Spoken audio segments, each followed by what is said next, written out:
Good evening.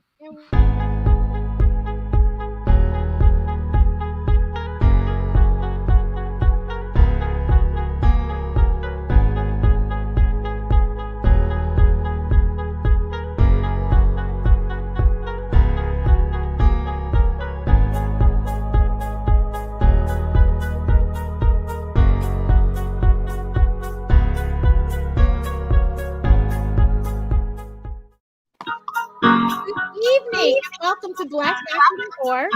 I am your host, and here tonight having a fabulous discussion. Hold on one second. Everyone mute your mics. Okay. We're going to have a fabulous discussion about Black women and fertility. In case you guys have not heard, there was a fabulous documentary that was on last Sunday by Chanel Jones of the Today Show. And next week, OWN is going to have another fabulous documentary because we need to keep talking about this. You'll understand more why. But we need to keep talking about this. So next week, Eggs Over Easy is coming on January 4th. And we will make sure that Chiquita tells us what time, because I forgot. But she'll tell us what time.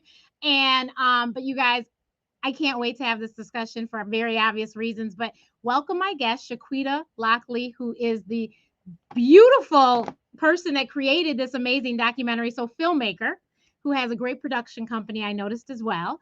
Then we have Dr. Camille Hammond, who we will be calling Camille because she runs the Cade Foundation, which you guys will hear more about. The links to their websites, FYI, are in the post. So if you guys need to get in touch with any of these ladies, the links to their websites are in the post. We have Kellee Stewart, who has her own website too, Warrior Wednesday. She's been talking a lot about this. She's a great advocate for fertility in Black women. And these ladies are in the documentary.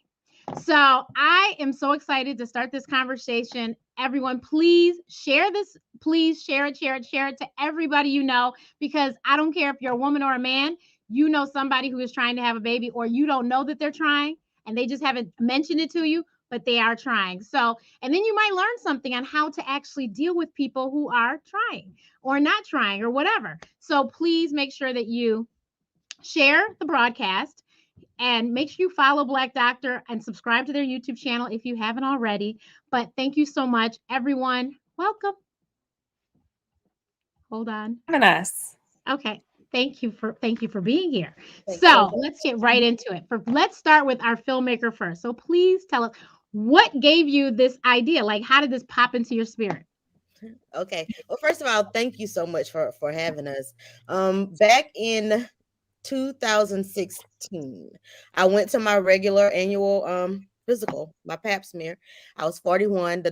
My doctor looked at the chart and said, "Ms. Lockley, you have a birthday coming up. Your eggs are turning 42. What do you want to do with them?" And I don't know what else she said because I kind of blacked out. I work in film, so I knew what my next gig was going to be. I knew like where I was vacationing. I knew where I was going to go for brunch on Sunday. I didn't know what she was talking about. What would I need to do with an egg? And so that kind of was on my mind. In addition to that, I had fibroids. My mother had fibroids. Her sisters had fibroids. So I knew what that looked like. And we'd kind of been keeping an eye on it. But when you throw that into the mix of eggs, it was too much. So everywhere I went for the next maybe 6 months, the topic would just randomly come up. I was at a brunch and a close friend mentioned that she and her husband had miscarried from international donor eggs. What is that?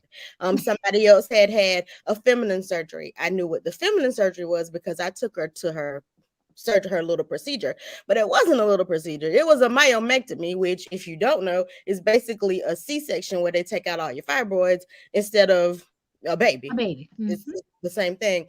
So when I started thinking like, well, why would we call it a feminine procedure? Like, that's a whole cut your body open surgery because it was an abdominal one. Right. So I said, you have to miss. I mean, that's some time off work. I mean, there's a lot of downtime when it comes to those myomectomies. Yeah. So is it a feminine procedure? That to me sounds like a pedicure. It's something small. It's not a whole big surgery where they give you, like, they cut your body open. So I said I would do a 10 to 15 minute short Just for my friends, I'm a graduate of Spelman College and I'm in a sorority. I'm a Delta.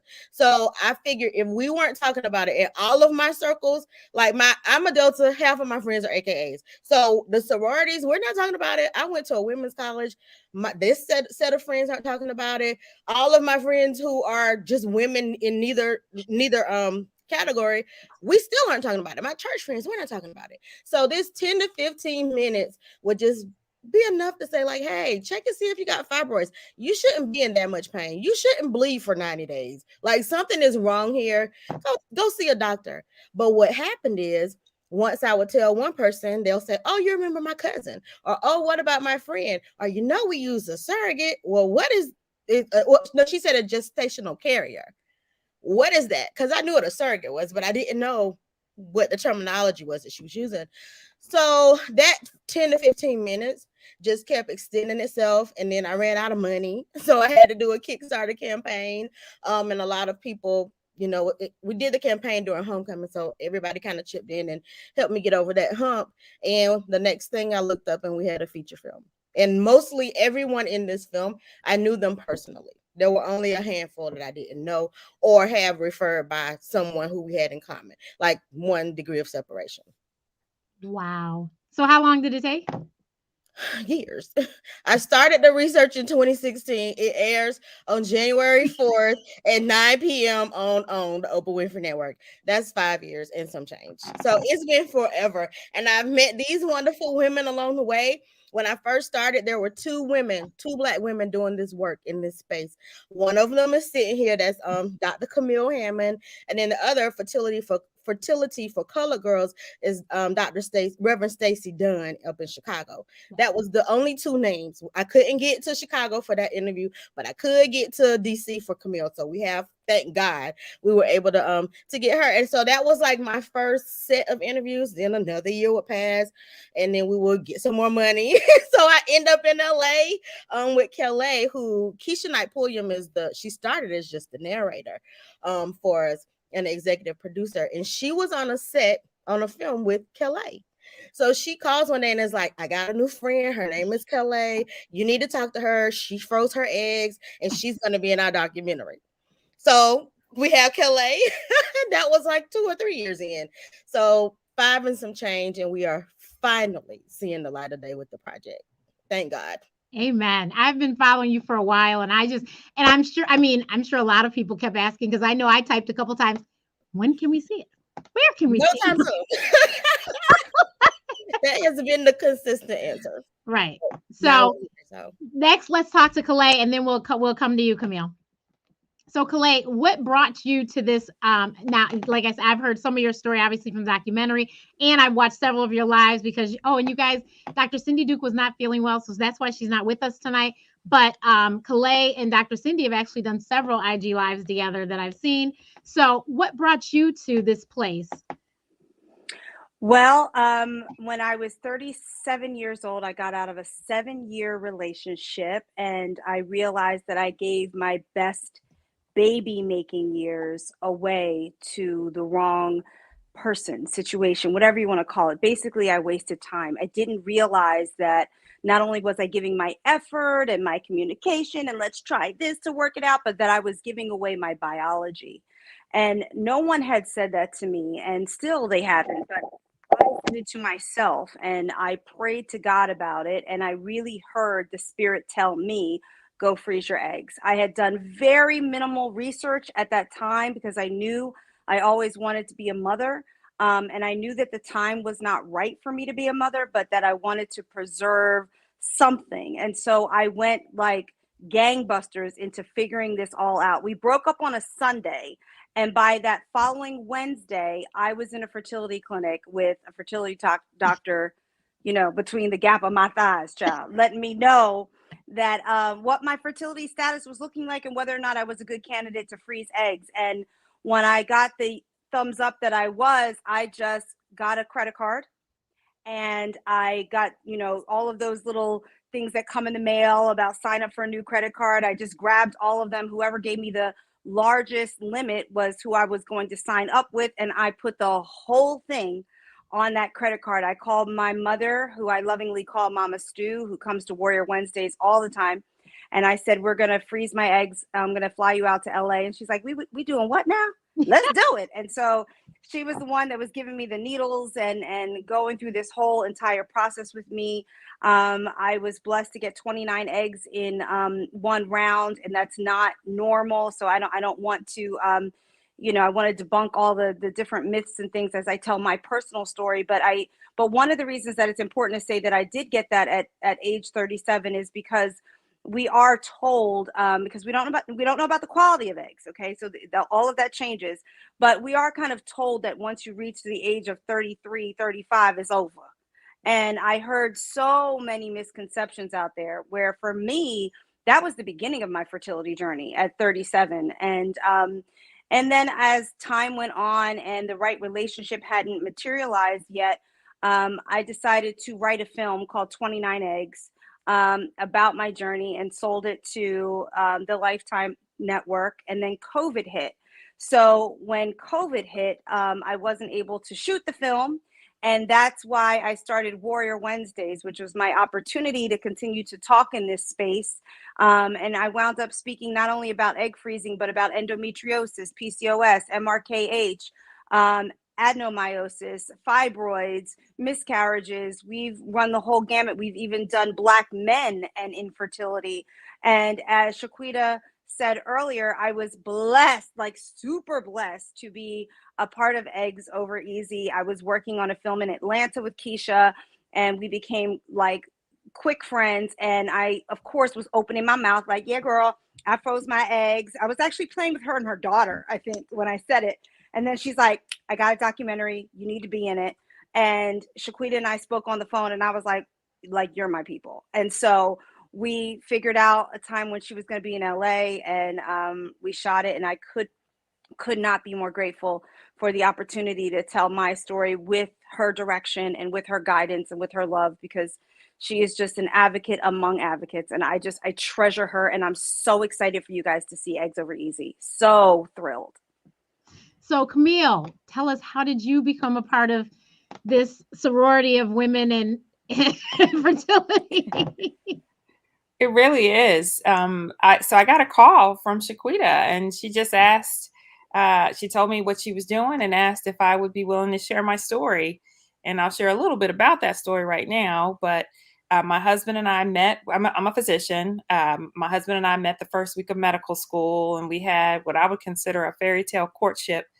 And 3 years later, we got married, started trying to build our family immediately because I knew I had endometriosis, stage 4 endometriosis, and it would be hard for me to get pregnant.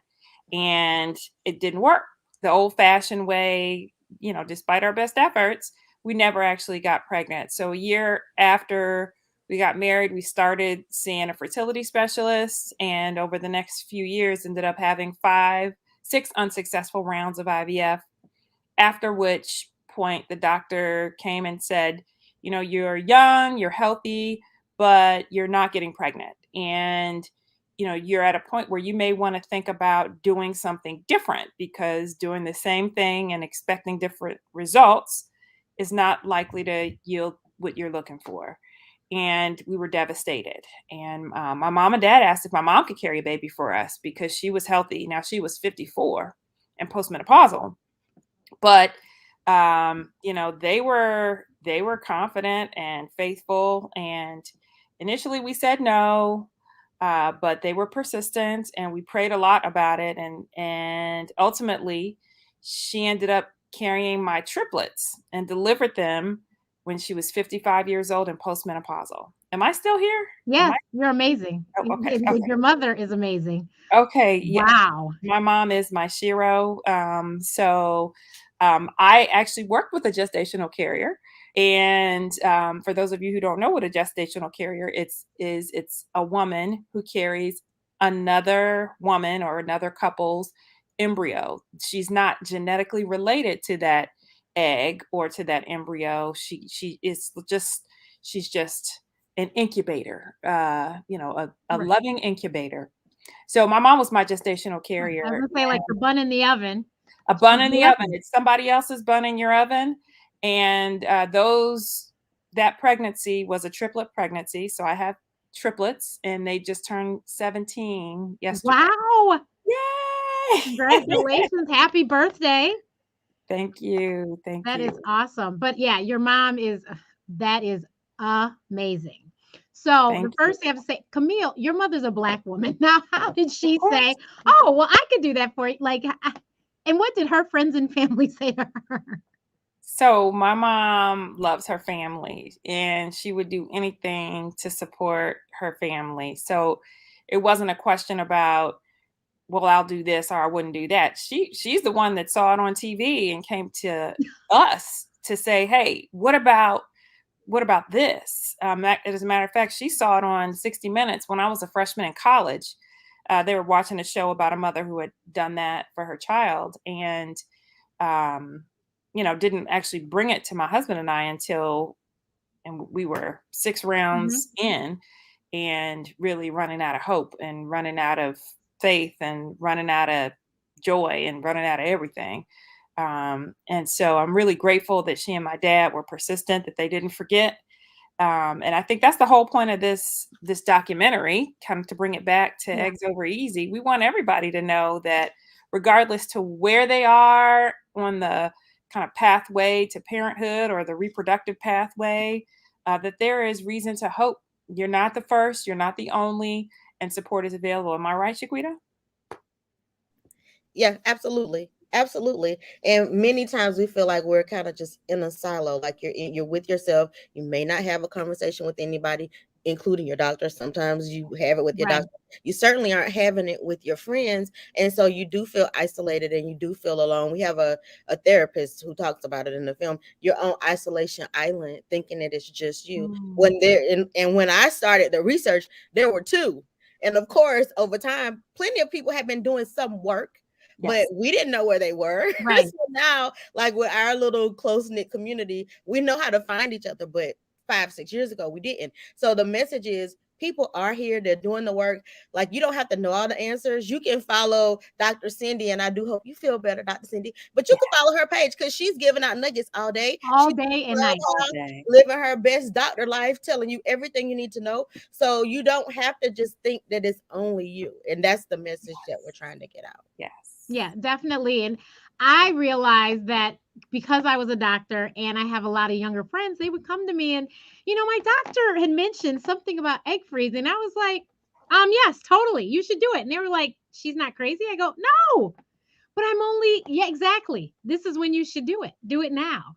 And so I, was encouraging a lot of people. And then I had older friends. So actually, Dr. Cindy and I, back in 2019, October of 2019, we had what was supposed to be the first of many. 2020 was supposed to be our year, and then you know what happened. But Dr. Cindy and I talked about it, and we realized that this was a conversation that wasn't being had. We also realized that in our community, which was mentioned in the documentary too, we were always told don't get pregnant. But nobody ever comes back and says, oh, you're running out of time, you need to hurry up and do something. No one says that. And so because my grandma didn't say it, my mama didn't say, I'm like, oh my God, I'm running out of time. Now, I have heard in other communities, grandparents have purchased egg freezing for 21-year-olds, 30-year-olds. That community obviously is not the same shade as the rest of us in this group here, but they have done that. And then I'm sure as and we'll talk about the Kate Foundation, but I'm sure Camille, there are pharmaceutical companies that have grant programs for specific types of people that are not Black people, because they have done the work and they've spoke to the pharmaceutical companies to get these things going. So we were missing something. So I told Cindy, I said, we need to do something about that. And the only place I could start was where I live in Chicago. So we had an event, and it was free. It was free drinks, free food. It was at a nice sports bar, and it was me and Cindy, and we were answering questions. And do you know, more than 50% of the women there were Black female doctors, because as you know, Camille, they didn't teach us this in med school. So we didn't even know what we didn't know until we were all together, and they were like, I had no idea. Yes. And I said, yeah, I didn't know until Cindy became my good girl. That's my girl. So, and she's also my REI. So once Cindy became my friend, that's when I learned all this information. And so I was like, Cindy, we need to talk about this. So what we had planned to do last year was we were going to go and in the evening have a discussion with women of a certain age like us. And then the daytime, hopefully be able to hit one of the HBCUs and talk to the young ladies. So we could tell them, it's great. You're about to graduate. You're going to, you want to go buy that whatever car, whatever house, but you should freeze your eggs before you do anything else. Really quickly, just go do that. Then go and do the rest of that stuff. Yeah. And so that was our goal. That was our mission. And God willing, we will still be able to do it, but we just couldn't do it in 2020. But we really wanted to get that conversation going because unfortunately, they don't teach you this, but it is something so important. And Black women have such high numbers of infertility, besides the fact that, we sometimes wait too late. We have endometriosis. We are the women that have fibroids. Yes, other people do, but we are the number one in the world that have fibroids. So these are all things that could possibly hinder you from getting pregnant. So I'm 45 and I went to an event back in 2018 or 19 and it was called Cryos and Cocktails. And obviously we were talking about egg freezing and it was fabulous, except for it was free. There were 7 Black women and probably it was 60 women there, 50.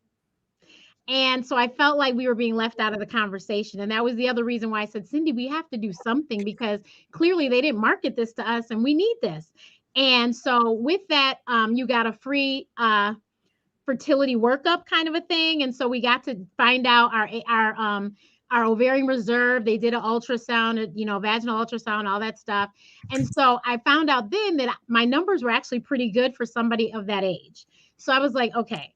So I also found out because of my age, she said, you have a greater chance of having a successful birth, pregnancy and birth with embryos being frozen versus eggs being frozen. So that is the mission that I'm on. I am freezing embryos. And like I said, Cindy's my REI. And so we started that process last year. And then I had my first retrieval this past summer.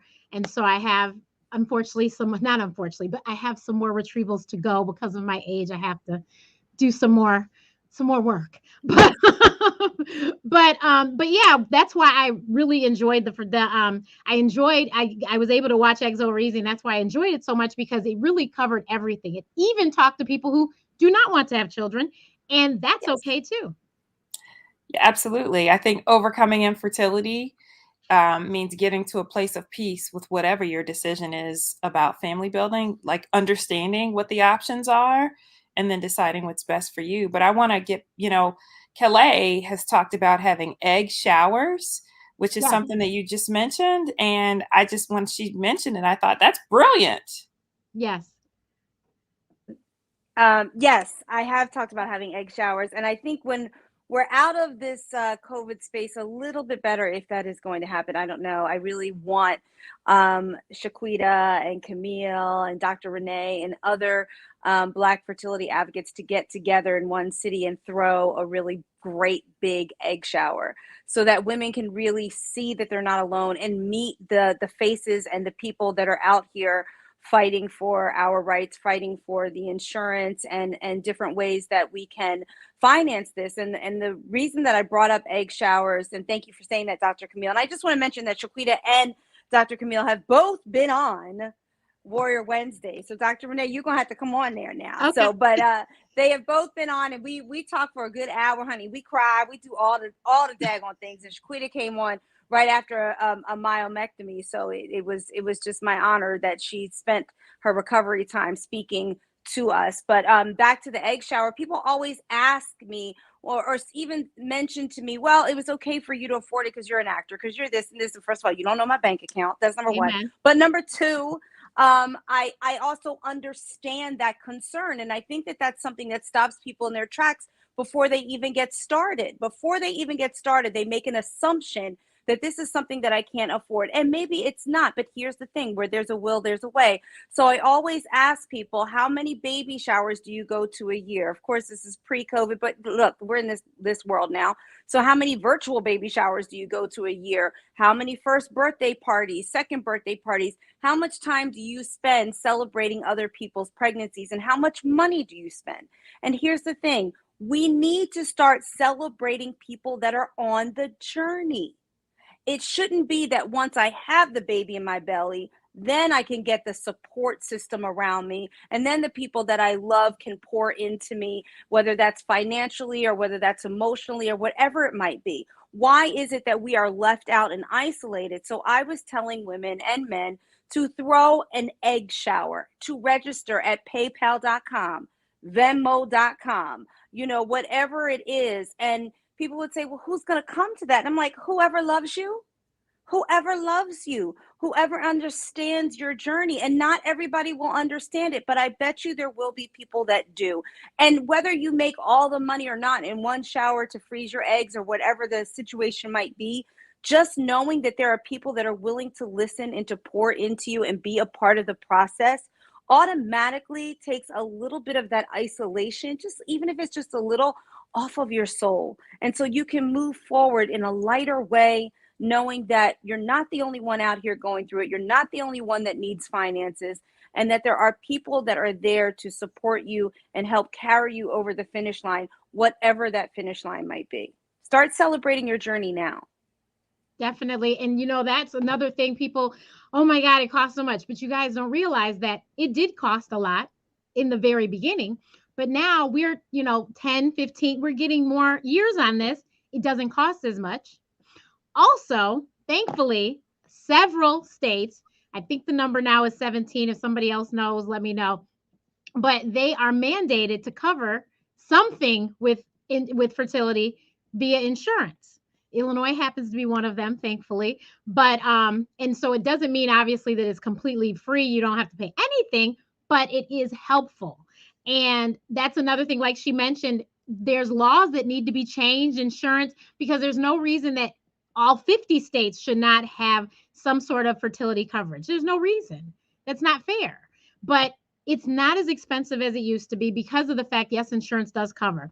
Then you have fabulous companies like your Googles and your Amazon that cover fertility treatments. So that's something else. When you go to a new job, you talk to HR and you figure out what are the benefit packages and figure out the right benefit package for you. Because what people don't also realize is that you have options when you go. Just because you want to, you work there doesn't mean you just have to take what they give you. You have options. That's why the human resource department is there. The benefits, you need to talk to them and you need to read the fine print. I'm self-employed. So what I did was I had my own policy, of course. Well, I went and called the insurance company, asked a million questions, and figured out I needed a different plan because I took my deductible from $3,000 to $750. Once my deductible is met, my fertility is covered 80%. That's a huge difference. 80-20 is a huge difference. $3,000 deductible. I am a single human being, thankfully, who does not get sick often. So for me to break down, and I could never get to $3,000. I don't think I made $1,500 by the end of the year, but $750, I can do that. So you just have to ask questions and make sure. And a lot of people don't know this. You have to ask the questions and inquire and figure out what is going to work for you. Your spouse's insurance might have a coverage you don't know about. Absolutely. And, I want to also shout out some of the companies that maybe, those are great companies that you mentioned, but I think many of us live in neighborhoods where there's a Starbucks. They offer fertility coverage up to $25,000 for 20 hours a week. I think even Amazon provides some form of fertility coverage for some of their workers. So there are a lot of places that will provide some sort of coverage. But again, as Dr. Renee just said, you have to ask. Yeah, you got to ask the questions. So Camille actually has a foundation that there's lots of places. And that's the other thing. You can find money. If you want to find it, it's out there. You got to find it. So can you tell us more about the Cade Foundation? Absolutely. So first of all, Cade Foundation is actually the Tanina Q. Cade Foundation, named after my mom, because our goal is to give families the gift that she and my dad gave my husband and myself, help with the gift of parenthood. And so we give out grants of up to $10,000 to help with fertility treatment or adoption. We also do a lot of education, both for patients, letting them know about all of the opportunities to become a parent and supports available, as well as for doctors, making sure that they know about the new standards of care. Our focus is really more OBGYNs, generalists, who are not specialists, because they're more likely to see people who have infertility. Right. So we do a lot of education, and we give out money, and we've given out over $1.5 million thus far. Last year, we supported 17 families with grants, and our goal really is to fund 25 families every year.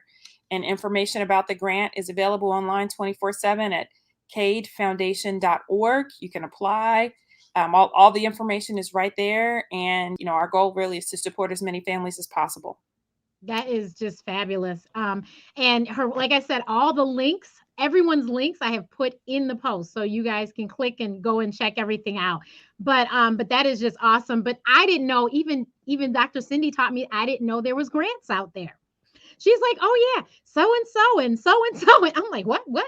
And also, many people don't know, a lot of the pharmaceuticals will give you a discount on your meds. And these discounts are not going to necessarily, you don't have to be destitute. There's lawyers and doctors and judges and stuff that are getting these discounts. So it's not, it's really based on income usually, but they will give you a discount. It could be up to, I think, 70%, but you have to ask the questions. You have to do the research. I started a Facebook group of Black women called Black Women Fertility. Dr. Cindy was one of the first people in the group with me. And we are literally there so that we have actually Dr. Cindy, Dr. Tia Jackson Bay, who is another Black female REI. She's out of New York. Just opened an office in Brooklyn. And I think there's another one, but we have about 3 or 4 REIs that are in there so that we have proper information coming to us. Unfortunately, I've been in some groups where I'm just like, oh, you're doing what? You're eating what? Like, it's just insane. And because I'm a doctor, I'm like, that doesn't add up. But that's why I was like, I wanted a group where you could get factual information, kind of like what we're going through with COVID. I want you to have the actual facts from the people that know. And, people have, because unfortunately, and this is why we're here at BlackDoctor.org, we always tell everyone your best care usually is going to come from someone that looks like you. And that's just the truth. There's been, there's numbers out there that prove that. And unfortunately, 40-year-old woman goes into her white OBGYN, and unfortunately, they might tell her, oh, no, you don't have a chance. But you haven't even tried. You haven't looked. You haven't given her options or anything. And so that's why it's important sometimes that you do see the right doctor to put you in the right position, point you in the right direction. And I'm not saying everyone's like that, but I've heard horror stories, unfortunately, where it's happened. And then they finally find the right doctor and they end up with a family of kids. So it's really important that we have factual information. So that's why I started my Facebook group. That link is in the post as well, so that we can just get information, make sure everyone knows the different places to go find funding, different doctors in different cities and states. We have people leaving the country to go get this, done. And not that there's anything wrong with that, but not everyone can afford even the plane ticket to, get out of the country. But many times when they leave the country to go to South Africa or to these other countries, it is significantly cheaper. One of the people I interviewed, her flight and to stay for a week and to have her egg retrieval was $5,000. You're not getting that for just the drive to the doctor down the street from your house if you're here. This is true. This is true, which is the other reason why we need to make sure that we change the legislature and get things, because there is no reason that, fertility, like the fertility meds, for the most part, most insurances, it doesn't fall under your prescriptions. It doesn't fall under pharmaceuticals. It falls under medical, which is a huge difference, because most people know if you have insurance, you go to the drugstore, your copay is minimal. But can you imagine receiving your bill when you're about to have your egg retrieval? And I'm sure ladies that have done this know exactly. The bill is like $7,000, and I'm not joking. Well, I want to just mention that there are only a handful of manufacturers of fertility meds, and many of them, like you said, Dr. Renee, do have programs where they will give you a discount on the medication. So absolutely, talk to your doctor about that, ask about that. And then you can also just go to their websites because, they publish a lot of information directly to patients. It's, information that they want to share directly with patients so that they know about the resources. So you don't have to struggle alone and just think that there are no supports available. Yeah. I mean, my medicine came from a pharmacy, I think in California. I'm all the way on the other side of the country. But, this was the cheapest route to go. Yeah. Even the insurance company, their medications weren't as cheap as this place, which was just crazy to me. And I told the insurance company, I was like, your specialty pharmacist actually came in higher than me going to this out of network pharmacy. And they were like, you're right, that is not right. Exactly. Like that doesn't make sense. So it's just so important that we do work on changing the legislature, getting the information out so that we all know. Ask your OBGYNs. If you are a woman of a certain age, if you're getting about 35 and you're single, you need to ask your doctor some key questions. You need to ask them to check your AMH level.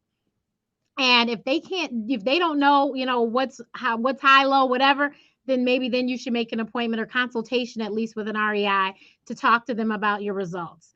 But you want to make sure that your hormone levels are adequate, because let me tell you something that I learned very early on. Just because you have a cycle every month, as in period, whatever you want to call it, menstrual cycle, just because you have one every month on time every month does not mean that you will not have a problem getting pregnant. And Dr. Renee, can I say something to that? And Chiquita, you can speak to this as well, because Chiquita, this amazing film, Eggs Over Easy, which we're all here to talk about today. But one of the things that I saw a commercial for it for January the 4th. And one of the cuts that was there was the question that I asked, to your point, Dr. Renee, is why aren't fertility testing, like the AMH levels, the FSH levels, part of our annual gynecological care? Why is it something that a patient has to ask for? Because I just want to be candid and clear.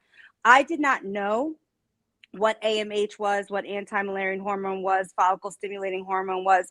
I did not know any of that until I went through the egg freezing process, because I think we can all agree we're taught sex education, but we are not taught reproductive education. And so part of the problem is that women do not even know, or people that identify as a woman or someone with a uterus don't even know that they have to ask a question such as, can you check my hormone levels or my AMH? So why is that not part of our pap smears, our annual care to begin with? So I know that AMH is not cheap. I knew that because I had to pay for it. But so I think so did I, yes. But the FSH, they can put that on pretty easily. Am I right, Camille? Yeah, FSH is not like AMH. So FSH should be something that should be part of your annual. And really, AMH should as well. With the AMH, mine was like $100 that I had to beg for from a separate doctor, not my normal doctor. But one of the things that's so interesting to me is people who are not Black women who are not Black women, they're using, I think it's called modern fertility. Dr. Hammond, you can speak to it a little bit more maybe, but it's a hormone. You put a little bit of blood and they run your hormones. I think I've seen that advertisements on Facebook. It's $159. Now, many Black women may not have $159. It's clearly like they don't market it as I've not seen a lot of Black people in the advertisements. How Instagram, although Chiquita, I've done it, Chiquita. I've done it, and it's on my website. And if y'all click on the link for me, you'll get 10% off. I'm just gonna say that because of exactly what you are saying. Because women do not have the access to this; they don't know about it. That look like us, and so that look like us. And I'm very particular about anything I'm going to lend my voice or face to. And I really did my research, and I did a live with Modern Fertility, and I did the test, and I went over the results, my own personal results. But keep speaking, Chiquita. I just wanted people to know that because our faces are not the ones, because there's been other people that reach out to me. Can you do this? Will you lend your face to this? And I'll look at their pages, and I will not see one Black woman. All of the posts that they have are white women, white babies. And I say, no, because you do not speak to women like me. You do not advertise to women like me. And I take personal offense to that, because my uterus, my ovaries, they matter. And so we have to make sure that we hold these companies that are offering fertility help out there accountable to all races and all women. I'm sorry, I just had to say that part. No, thank you. 1,000%. And that is the whole point of this film. I had a friend, like, she's like a play sister. She's a nurse by vocation. She watched it. She saw an early version of the film. Low-key panicked, as her doctors. They're like, oh no, you're fine. You're like 32. So she did the modern fertility, and her numbers were very, very low. And she froze her eggs within like 3 months. And now she has a beautiful little girl. So it's not for nothing. No, we're not in the advertisements. Black women are not their target market. But when I look at it, if you have $300 for some sneakers or $700 for your Yeezys, if this is important to you, you have $159 for this test that they don't market to us. Because at the end of the day, although we were not the intended market, it still can help you. But that doesn't change the fact that doctors should be asking. Someone asked me, what is the takeaway from the film? So for us and our team, the takeaway is to ask early. So we did a soft launch this past summer on Ask Early in 3 phases: girls, women, Gen Z, millennial, and some of the younger of us, Gen X. We should know the questions, because AMH should not just be heard for the first time when you're 42 years old. Right. So we have to educate and say, girls, women, people with uterus, go to the doctor, ask them, I am interested in what is happening with my body. Can you give me something to get me to this answer? Like, where am I on this fertility space? Because if I'm 25 and my AMH is like 10, that's great. And if you give me the test 5 years later and it dropped to 2, maybe I should be alarmed. If you give it to me 5 years later and it's at 0.5, now we have a problem. And we missed 10 years of you never having this conversation with me. We missed 10 years and 10 points on this AMH scale. This doesn't even include all the other tests that you have to have, but it's a starting point. So we start there. That's the first ask. The second ask is to physicians. Why aren't you asking? Like with my doctor, who is awesome, when she asked me at 42, I always would think, I've been here for over a decade. Why didn't you ask me at 32? Not that there's any, shade on her. The institutions, which is the third part, but for doctors, they don't ask because it's not something they're taught to ask. That's not in the list. So if you notice when the HPV whole movement started and doctors will wear these buttons and say, like, ask me about HPV. Right. Why don't they ask me about AMH? Like, ask me what is happening with your body. So that's the doctors. They need to ask their patients, hey, have you considered that maybe in 15 years you will want to have a child? Or even if you don't, do you want to know your hormone level? So that's the second way that we ask early. And then the third is the institutions. It is SNMA and NMA and all of these organizations that doctors pay their membership dues to, who get to decide what is asked. What are we teaching doctors to ask their patients? Where are they in this conversation? Because I had a heated debate with a physician who just thinks it's unnecessary and we're wasting money unless you want to have a child. No, it's not. It's called I would like to plan for my life. So maybe I would have liked to know at 30 what my AMH was. And because it's my body, I kind of feel the same way, like what's happening with Texas and other people making decisions for the bodies of women. That's how I feel. So when a physician, which is what happened to me, a secondary physician, I was referred out.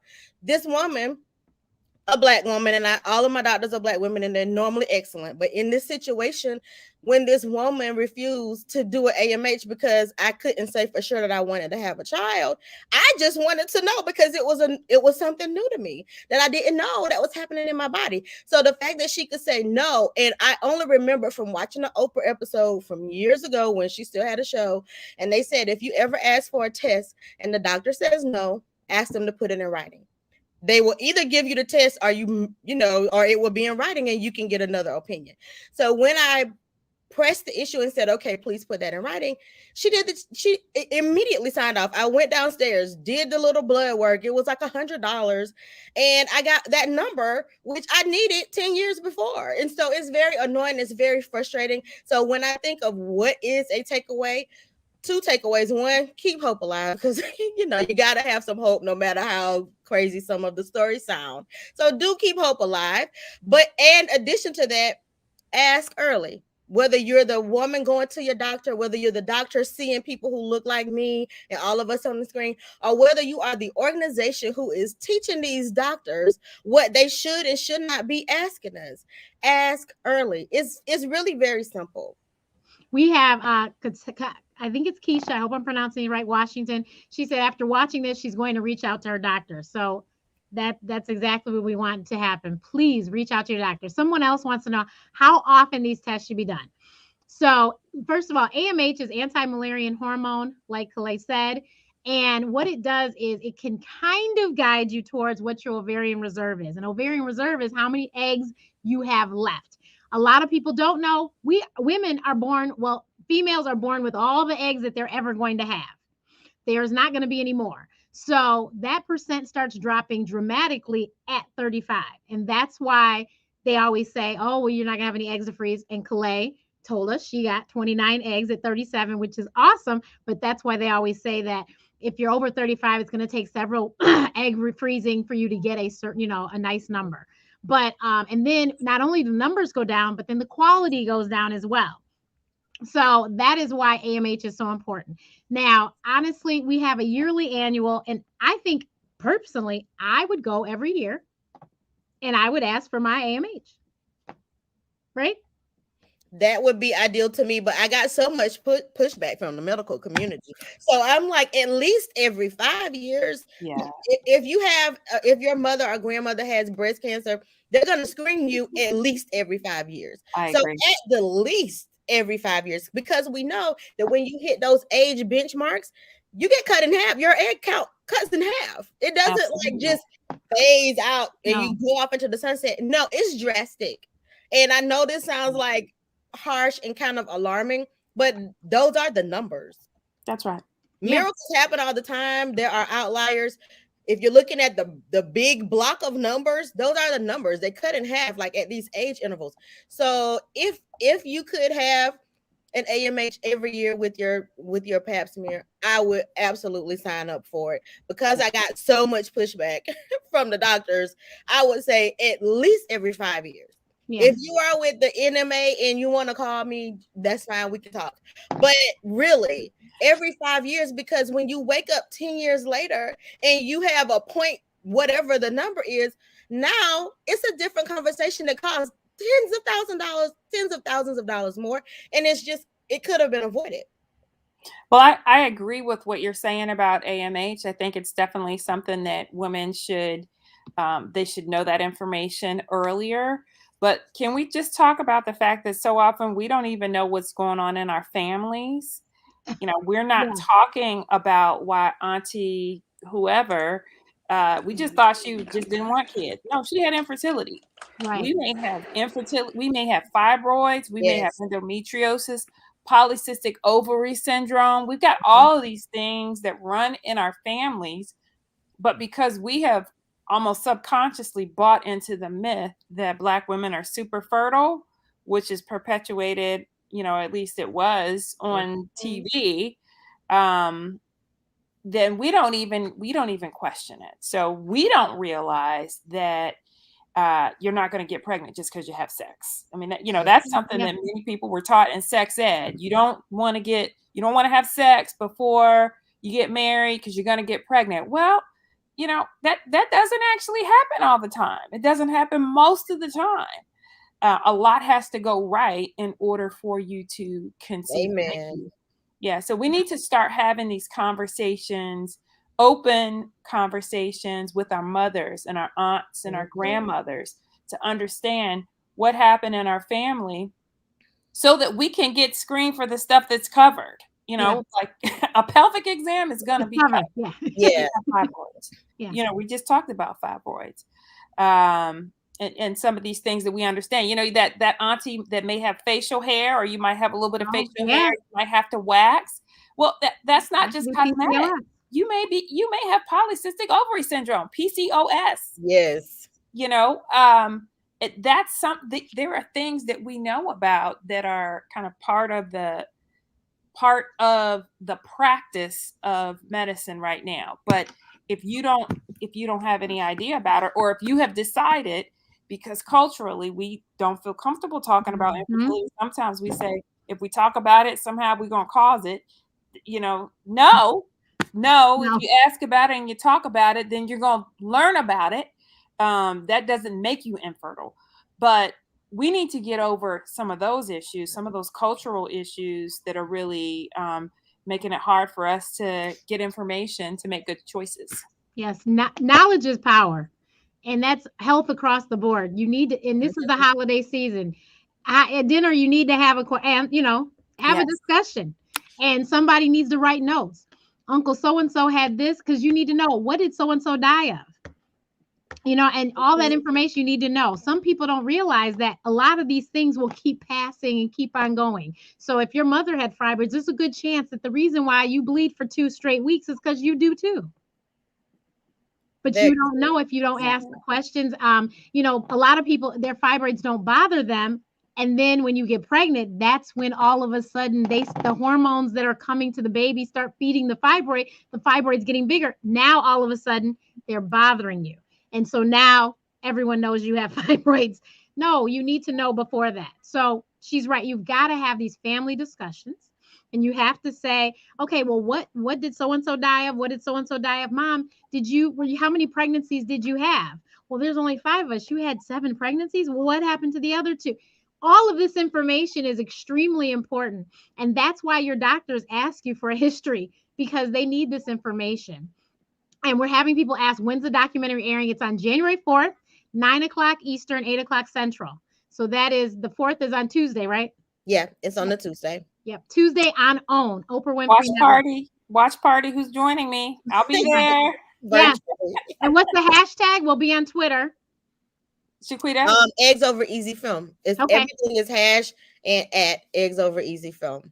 Okay, so at Eggs Over Easy Film is the Twitter, and then the hashtag Eggs Over Easy Film is what? I'm sorry. The Twitter is just Eggs Film. Okay. Don't ask why. I understand.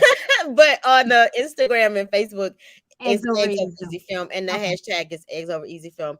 And Dr. Renee, I wanted to just make sure we also include, because when we talk fertility, we often start at infertility, but really when you talk fertility, it's the full spectrum, and that includes women who are child-free. Some of them are child-free by choice, some of them are child-free by life, and it was important that, we gave space to these women too, because that could be a huge psychological situation if you wanted kids and in life you just don't have them, whether you didn't find the right partner or whether your body didn't cooperate. That's still a part of the conversation. And then one of the things I didn't know, for women, if you're under 40 and you don't have children, many doctors will either ask you to have your husband's permission, or you can have a psych evaluation. But if you're a man and you want to have a vasectomy, you can just go do that in 15 minutes, because I guess they don't necessarily give us agency over our bodies. And so at first I didn't believe that was actually happening, but after researching, that's a thing. And so to give space to these women as well, that it's still your body, you still should be able to make decisions about it, and we still see you, and you are a part of the conversation of what's happening with fertility as well. Yeah, definitely. And I love that part of the film as well. I was like, oh, this is very interesting, because I'm sure everyone's seen in the media, everyone getting on Tracy Ellis Ross because she doesn't have any children. Vivica Fox, I think, was last week in the media talking. I'm like, leave these ladies and their bodies alone. That is totally up to them. Their choice, and we shouldn't judge them about that choice. Right. Because it's nobody's business, first of all. Right. But secondly, it's their choice. Exactly. But I'm glad that, 1, we have the documentary, but 2, Michelle Obama in her book talked about she used IVF. Yes. Kandi Burruss has talked openly, Kenya Moore, Gabrielle Union, all these people have openly discussed that they, had to use, different IVF treatments. Gabrielle Union used a surrogate, a gestational carrier. So did Kandi Burruss on her second pregnancy, but she was someone who talked about fibroids, very heavily. Cynthia Bailey has discussed fibroids very openly. So all these celebrities, it's been a blessing. It is quite a blessing that they have openly discussed, and they don't have to share their business with us. Exactly. Let's be very clear. They don't have to, but I'm glad that they were willing to do that, because it's normalizing the conversation. It is. So that people will talk about it. And if we look at the past decade, 10 to 15 years, the only person that I really remember kind of being open was Angela Bassett with her twins. Yes, I remember the article in Ebony magazine. But other than that, I couldn't bring to mind many other Black women who were saying whatever was happening with them. So I think this new move, which has been within maybe the past 2 to 3 years, it hasn't been that long, is very helpful and it's a blessing. Yeah, because Michelle Obama, it just like she's career woman, was just getting, and she fell in love and thought just like Camille, oh, this is what you do. And she had problems and was able to go to the doctor, and she has 2 children. And you know who else talked about in their book? Sunny Hostin on The View. Yes. Okay. So both of her children were from IVF as well. Yeah. And she talked about how she had trouble. Her husband's a physician. And he was like, what's going on? And he didn't even understand what was happening with, to her. So all these people talking about these things openly is not doing anything but helping us, because we need to be okay with not having secrets. Just, a whole nother show would be about adoption and the secrets of adoption in the Black community. The shame. We don't call it adoption. Destigmatize the shame. Exactly. Yeah. So there should be no shame towards how you got your family. That's None. Right. In our community, like when you look at the numbers and it'll say like, oh, Black people don't really adopt. We do. It's just our nephews, our nieces, our cousin that's in jail, son. And we raise our relatives and we're the guardian, but technically it's not called adoption. So when you look at stats, our numbers look low. But from time, we've been raising all the kids in our families, and that is adoption. So we are there doing the work because we're always there. Yeah. So Kellee, are we having trouble getting her back in? I don't know what happened. Hold on one second, you guys. This is what happens. We have live TV. But yes, we do have adoption. It's just, the neighborhood, we were raising the neighbors' kids and just didn't talk about it.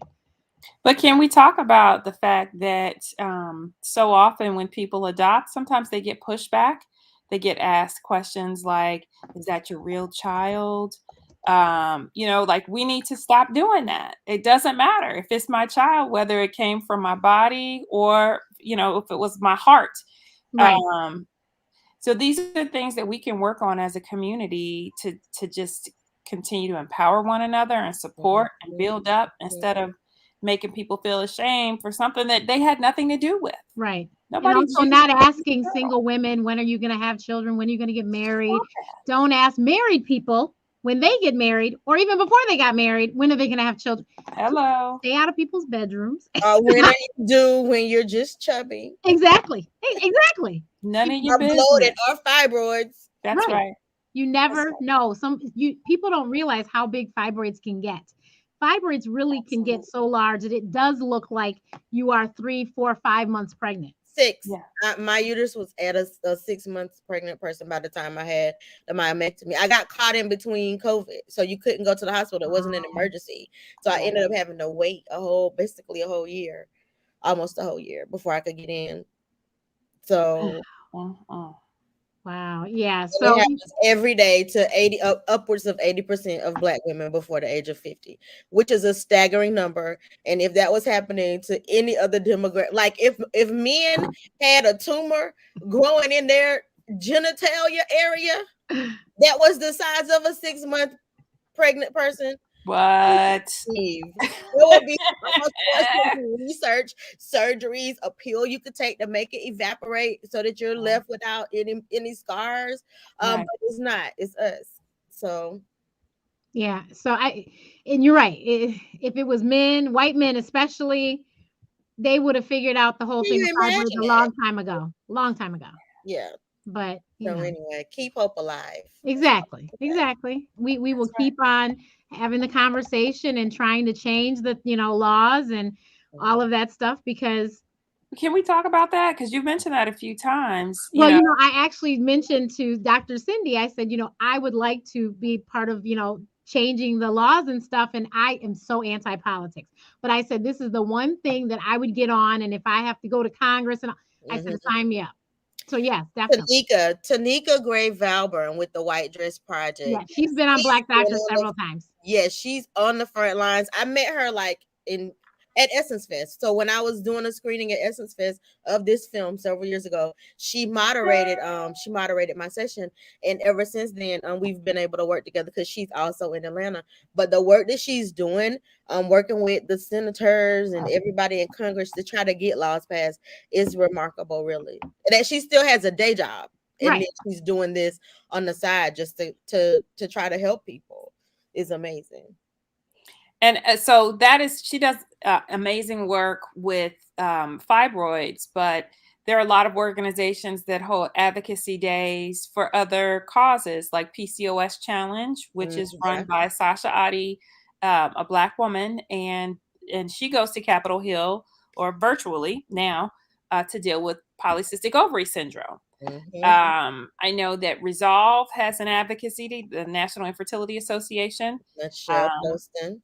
Yep, absolutely. And they make it possible for many of us to connect with our healthcare with our legislators. So it's a national event, and when it's virtual, you can do it really from your home computer, and you get to speak with the legislative aides and let them know what you care about, because they have to do what we put them in office to do. And if they don't know that you care about a thing, you can't be surprised if they don't support it.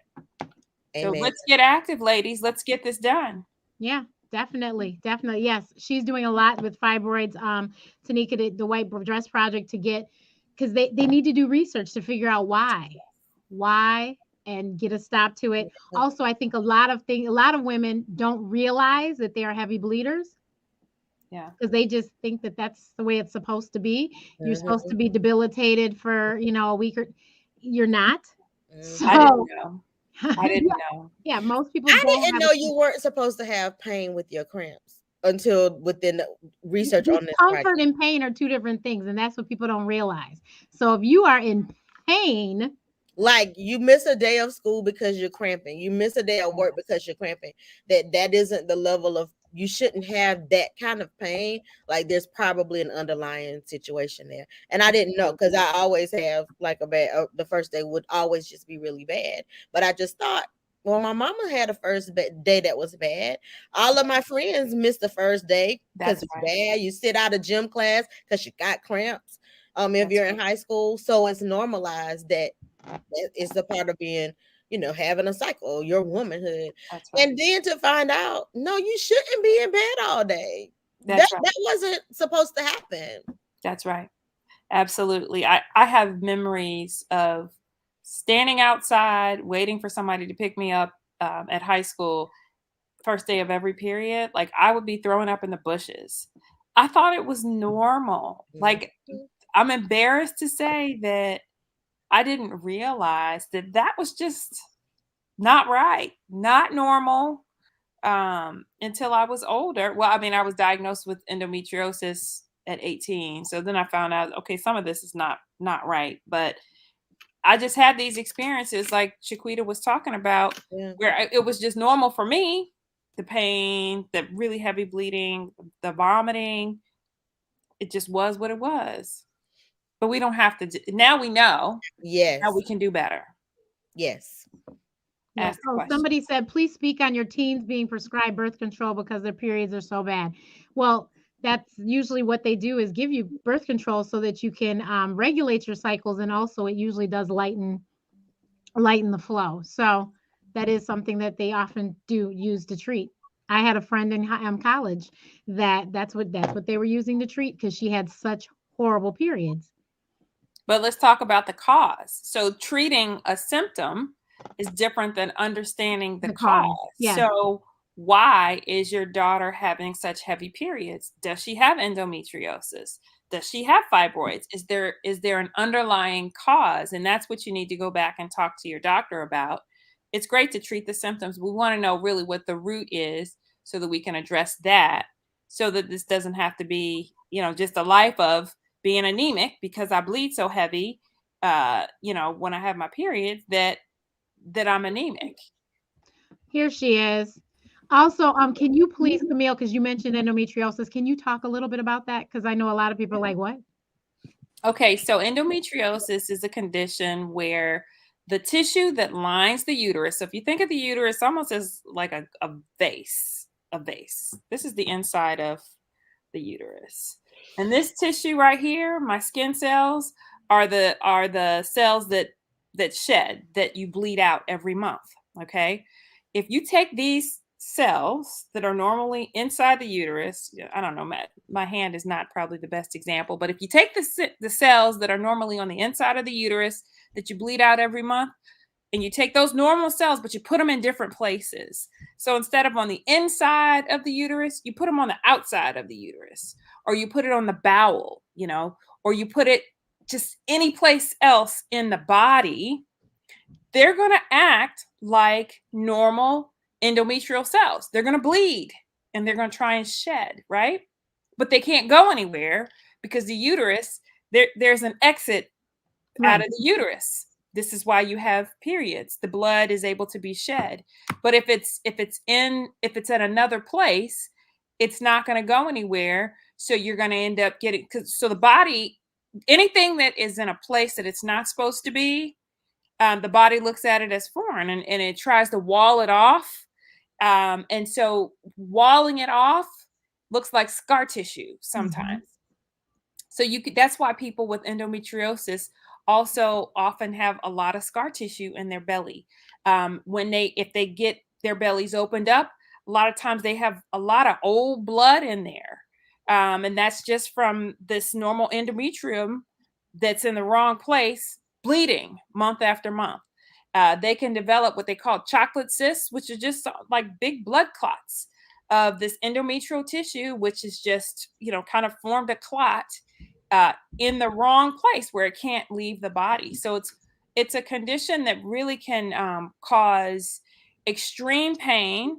And the sister of endometriosis is adenomyosis. And it's when that same tissue starts to grow in the lining of the uterus. So instead of growing outside, for instance, on the colon or on the outside of the uterus, it grows right inside in the lining of it. And so that same thing is happening, it's bleeding every month, and it's really eating away the lining, the muscle lining, and that can make it very difficult to have children. And I personally had endometriosis and adenomyosis. Oh, wow.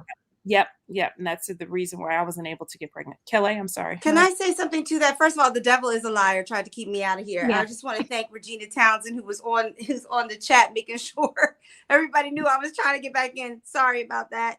But to what Dr. Camille was saying about endometriosis and adenomyosis, because a friend of mine suffers from that. But Dr. Camille, can you speak a little bit about painful intercourse? Because this is a myth that a lot of people with uterus have, that if they're having intercourse with a male counterpart, and sometimes they say, well, he was too big because it was hurting. It hurt a little bit. Sometimes intercourse is uncomfortable for me. A lot of people with uteruses, a lot of women don't understand that is a signal of an underlying condition of something else going on, that intercourse is not supposed to be painful. It is not supposed to hurt that way. The same way with your menstrual cycles, you're not supposed to have to stay home from school or stay home from work. Those are indications of underlying conditions, because a lot of women are walking around thinking intercourse is uncomfortable with this guy or that guy, but really they may be suffering from adenomyosis. Can you speak a little bit to that? I think that you summed it up very nicely. I mean, if you are experiencing vaginal dryness, that's one thing, and you can get support for that, right at the pharmacy. You can get lube, but there's no such thing as he was too big. I mean, our vaginas were designed to expand. We push babies out of that. Right. And there's no baby there's no, not to, be direct, but there's no penis that's bigger than a baby. Come on.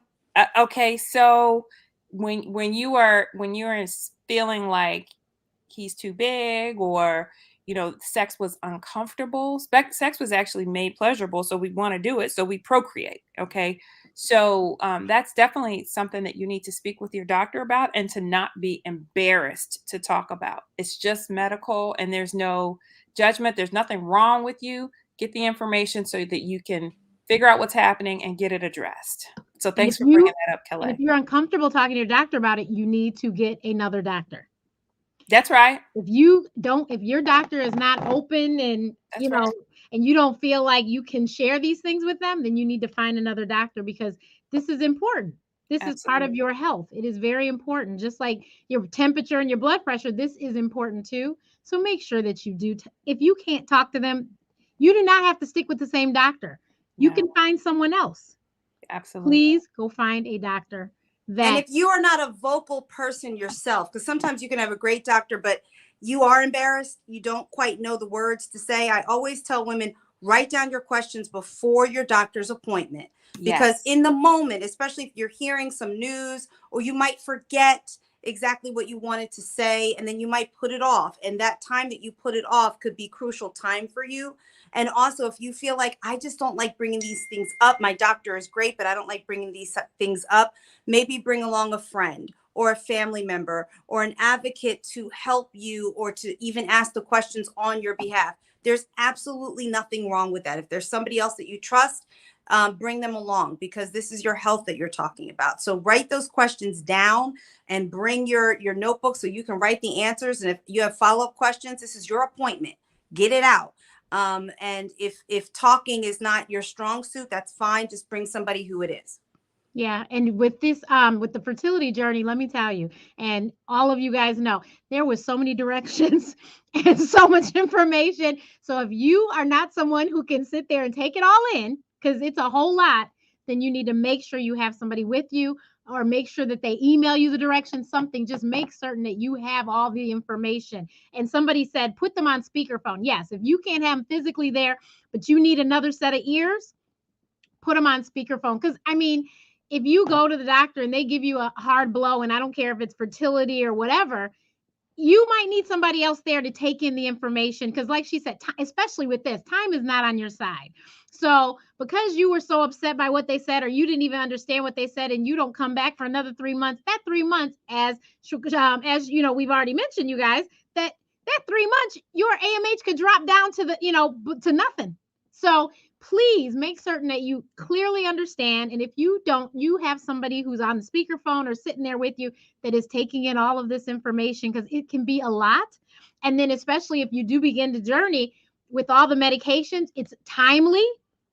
You got to dose yourself. I mean, there is a whole lot involved. It is quite a commitment. It's a financial commitment, but it's a mental and physical commitment.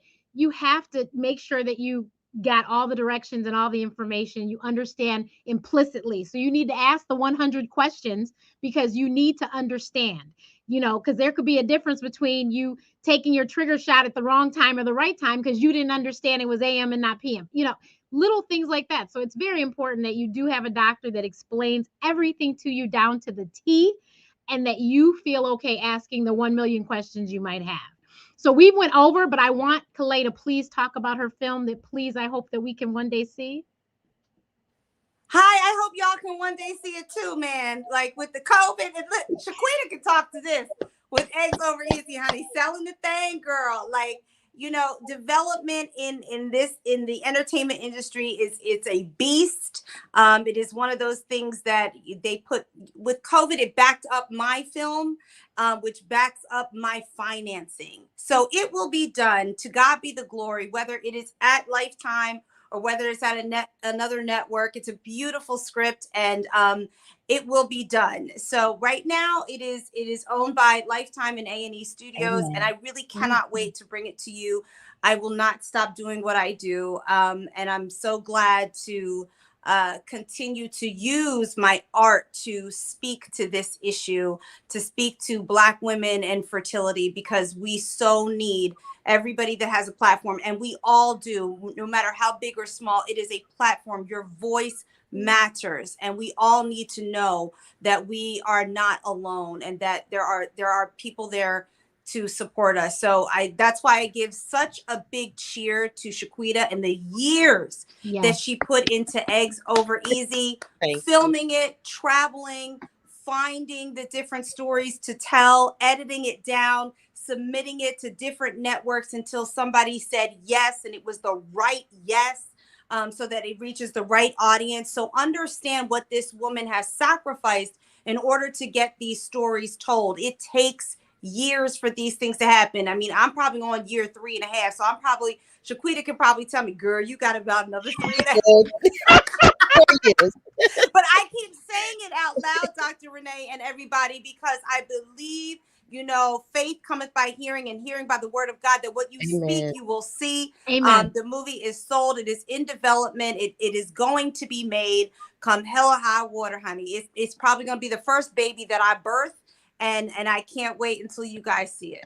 Yes, and we'll have to have you back here, Black Doctor, to talk all about it, because I am very excited to see it. Amen. Camille, I know, like I said, I put the link in, cadefoundation.org. I know you're having one of your discussions on January 14th. Is that right?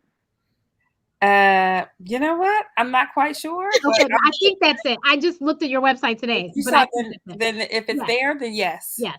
But if you go to her website, you will see she has discussions where they will be able to answer questions about the grants. Oh, yes. If you have any questions about the grants, they do go live on Zoom, and you can get those questions answered.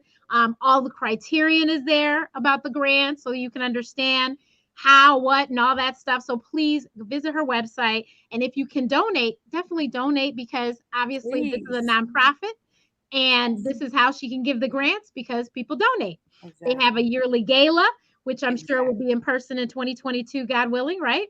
Yay! That's right. Look, and I'm about to go find me something where I'm coming, because I want to get your dress. Yes. So everyone, please follow cadefoundation.org. Oh, Kellee, when is Warrior Wednesdays? Is every Wednesday? Well, it used to be every Wednesday, and I got a little bit busy with the acting and the writing of it all. And this is also one of the things that I can say to this when you ask that question. So it does happen, and I always post on a Tuesday beforehand. And the last one we did was November 20th, which was National Adoption Day. We had Nkechi Carroll speaking. She is the showrunner, you guys, for All American on the CW. A lot of people love that show, and Homecoming. And she talked about her adoption story and the process of adopting out of the foster care system. So you can check that out on my IGTV until my next Warrior Wednesdays comes up. But it's one of the things that I have learned in this process is self-care. And I set myself up to do something every single week. And it was a glorious every single week journey until it became taxing on my own spirit, because sometimes we need to sit back and say, it's okay not to do it this week and maybe even the following week. So I am still here. I am still coming on Wednesdays. But if you don't see me, it's either because of work or it's self-care. It's one or the other. And I think that we really need to make sure we give ourselves self-care when we're on the fertility journey, especially. It's okay to stop and pause. We will still be there. Yeah. Amen. And someone asked, and once again, we will say Eggs Over Easy airs on OWN on Tuesday, January 4th, 8:00 Central, 9:00 Eastern. And Pacific. 9:00 Pacific and Eastern. 9:00 Pacific and Eastern. Everyone got that?